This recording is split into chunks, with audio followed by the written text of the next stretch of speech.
মিনুদি বলছি তুমি পালং শাক আর পনিরটা বার করো, ঠিক আছে? আর বাঁধাকপি আর মোচাটা কেটে রাখো। আজ কিন্তু নিরামিষ হবে, আমিষ ছুঁয়ে ফেলো না। কি বলছো? আজকে তো আমিষ হবার দিন, আজকেও নিরামিষ হবে? হ্যাঁ আমি জানি আজ আমিষ হবার দিন, কিন্তু আজ নিরামিষই হবে। ওই বিমল বাবু উনি তো নিরামিষ ছাড়া খেতে পারেন না। কিন্তু বৌমনি, খেতে বসে তো সবাই খুব ঝামেলা করবে। বিশেষ করে তুমি তো জানো কর্তা বাবা একদম নিরামিষ খেতে পারে না, মাছ মাংস না হলে ওনার চলেই না। খুব পারবে, তোর কর্তা বাবা আজকে নিরামিষই খাবে। রোজ রোজ এত আমিষ খাবার কোনো দরকার নেই। এক আধ দিন একটু সবজি তরকারি খেলে ভালো বই মন্দ হবে না, বুঝতে পারলি? আর শোন, খড়ি যা যা বলেছে সেইগুলোই হবে, তার সঙ্গে আবার ছানার ডালনা আর শুক্তও হবে। ওইগুলো বিমলের খুব প্রিয়। ঠিক আছে। তোমার হাতের সেই চাল কুমড়োর পায়েস আর কাঁচকলার কোপ্তার কথা ভুলে গেলে? হ্যাঁ, কি স্বাদ হতো যে, মানে সে তার সুগন্ধ সারা পাড়ায় ছড়িয়ে পড়তো। হ্যাঁ, আর মন মাতোয়ারা করে দিত। তাই নাকি? আপনার বান্ধবী আপনাকে আর কি কি রান্না করে খাইয়েছে যার গন্ধে আপনার মন একবার মাতোয়ারা হয়ে যেত? আর কি বলবো, শুধু কে আমি, সারা পাড়ার লোক, বুঝলেন? মানে সে একবারে কুমুদের হাতের রান্না আর কি প্রশংসা যে করতো। ও অবশ্য আপনাদের আর নতুন করে কি বলবো, আপনারা তো বহুদিন ধরে ওর হাতের রান্না খাচ্ছেন। লোকটা মহা নির্লজ্জ আর ততোধিক ধরিবাজ। কুমু,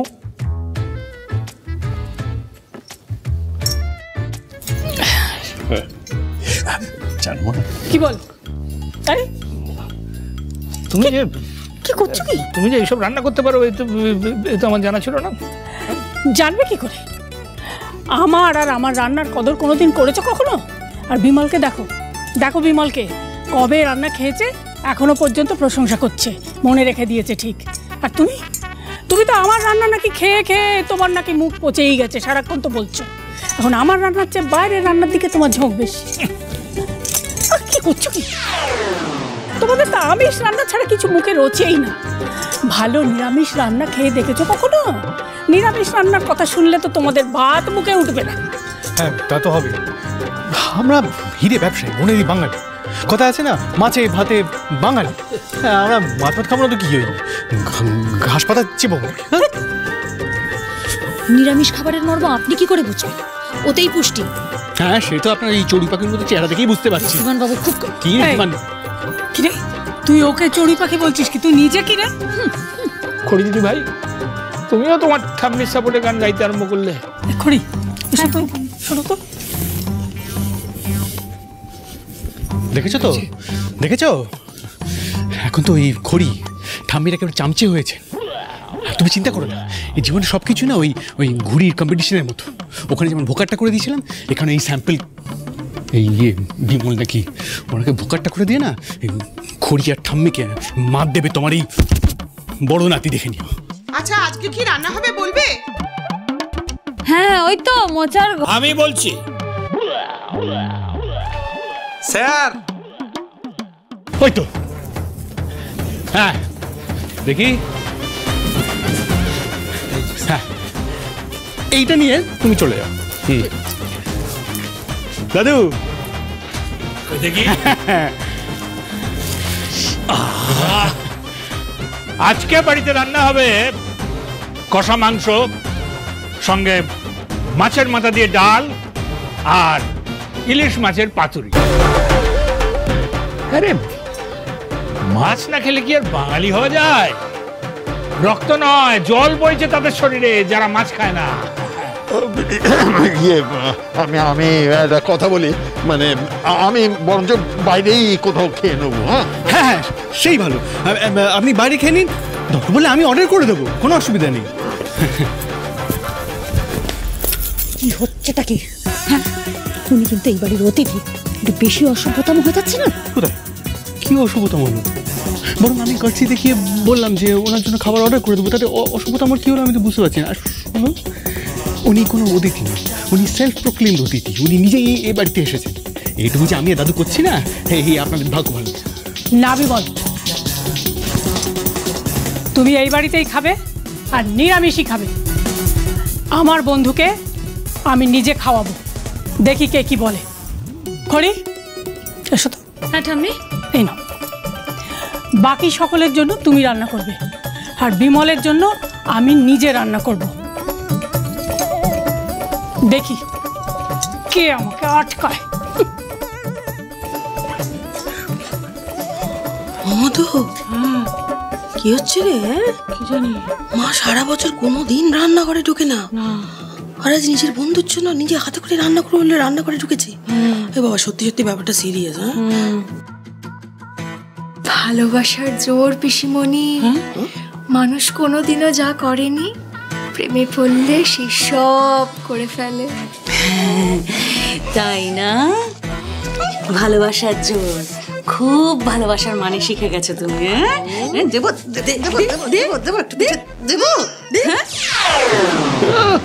খুব হাসি, খুব হাসি। আমারই রক্ত জল করার টাকায় চাল কুমড়োর পায়েস দেখাচ্ছি আমি। দেখলি তোর ঠাম্মির মেজাজটা একবার দেখলি? ওই লোকটার জন্য আমাকে মেজাজ দেখায়। না বাড়াবাড়ি হচ্ছে, একটু বেশি বাড়াবাড়ি হচ্ছে, এটাকে আটকাতে হবে। কি করা যায় বলতে কি? আমি দেখছি কিছু তো একটা করতেই হবে। আমিও দেখবো ওই লোকটা কি করে এই বাড়িতে থাকে।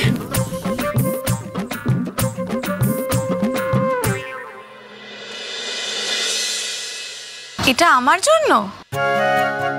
এটা তোমার জন্য গিফট। গিফট? তা আমাকে হঠাৎ করে গিফট কেন দেওয়া হচ্ছে শুনি? বসো বসো, কোলে বসো, বলো। আমি বড় হয়ে তোমার মতো হতে চাই। আমার মতো হতে চাও? কিন্তু মাম্মাম, তুমি তো আমার মতো হতে পারবে না, তুমি আমার থেকে অনেক ভালো হবে, তুমি তোমার মতো হবে। চিনতে পারছো না আমাকে? আরে মেসির বন্ধু রিমিদি, ওর মেয়ে। ও তুমি একটু খেলো তো। শোনা, রিমি মানে যার হাজবেন্ড বিয়ে করে ছেড়ে দিয়ে চলে গেছে সেই? হ্যাঁ রে, রিমিদির তো কত ভালো জায়গায় বিয়ে হয়েছিল, তারপর সবটা এলোমেলো হয়ে গেল। এই সব কিছুর মধ্যে ওই বাচ্চাটার কি দোষ বলতো? অন্যের ভুলের শাস্তি ওকে পেতে হচ্ছে। ওকে দেখে খুব মায়া হয় রে। রিমিদি ওকে নিয়ে ওই মাসিমেশোর কাছে থাকতো, তারপর এসব নিয়ে দুঃখে চিন্তায় মাসিমেশো মারা গেল। তুই তো পাড়ার খবর নিস না, তাই তুই জানিস না। তুমি তো খুব সুন্দর, তাই তোমার জন্য ফুলটা এনেছি, তুমি মাথায় লাগিও। তাই? তাহলে তো আমি এটা মাথায় লাগিয়ে ফেলব, ঠিক আছে? আর কোলে বসো না তুমি। আমি তোমার মতো সুন্দর হতে চাই। কি রে রিমঝি, এতদিন তো তুই ঘড়ি মাসির নেওয়াটা ছিলি, সব সময় বলতিস আমি ঘড়ি মাসির মতো হবো, এখন তো দুটি মাসির মতো হবো বলছিস কেন? হ্যাঁ তোর কি? শোন, তোর বর্দি কিন্তু এখন সুপারস্টার, 5 থেকে 50 সবাই আমার ফ্যান হবে, এটা স্বাভাবিক নয় কি? তাই না? বসে বসে আর স্বপ্ন দেখিস না। কত কাজ পড়ে আছে তোর, বলতো? কত বড় দায়িত্ব নিয়েছিস, মনে আছে তো? এটা তো ঠিক বলেছিস, প্রচুর কাজ বাকি। বলছি তুমি একটু নিজে নিজে খেলো, আমি তারপর তোমার সাথে খেলবো। জাম্বো এখনো আসছে না কেন, আমি কিন্তু বুঝতে পারছি। আমিও তো বুঝতে পারছি না, আমি অনেকবার কল করলাম, টেক্সট করলাম। দাঁড়া দাঁড়া, আবার কল করি, ফোনটা ধরলে হয়।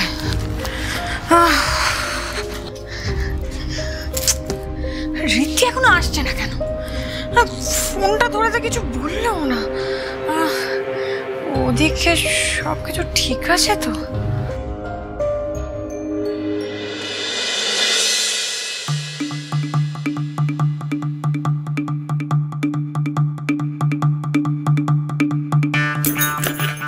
খড়ি, হ্যাঁ ঠাম্মি। তুমি বরং ওই আটাটা মেখে ফেলো, হ্যাঁ?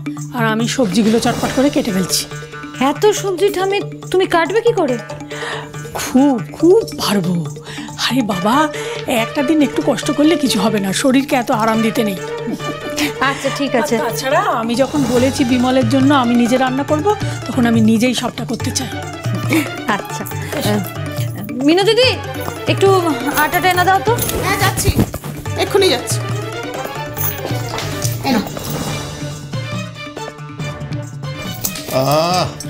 আজকে তোমার হাতের রান্না খাবো। হ্যাঁ, কতদিন পর কুমুদ।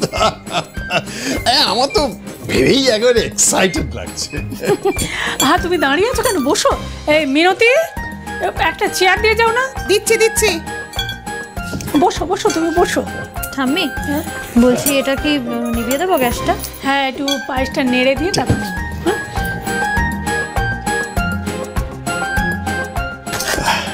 কুমুদ, বলছি যে তুমি কাজ করতে করতে আমাকে এই বাড়ির সম্পর্কে একটু গল্প করো, কেমন? বলো না, কি জানতে চাও? ধরো তুমি এ বাড়িতে আসার পর থেকে তোমার কি কি অভিজ্ঞতা হয়েছিল, হ্যাঁ? আর প্রথম থেকে এ বাড়িতে পুজো কেমন করে হতো, তার যা অভিজ্ঞতা, এই সব কিছুই বলো না। আমার অভিজ্ঞতা তো প্রচুর, তবে পুজোর কথা যদি জিজ্ঞেস করো তাহলে যে ঘটনাটা সবচেয়ে বেশি মনে পড়ছে সেটা হলো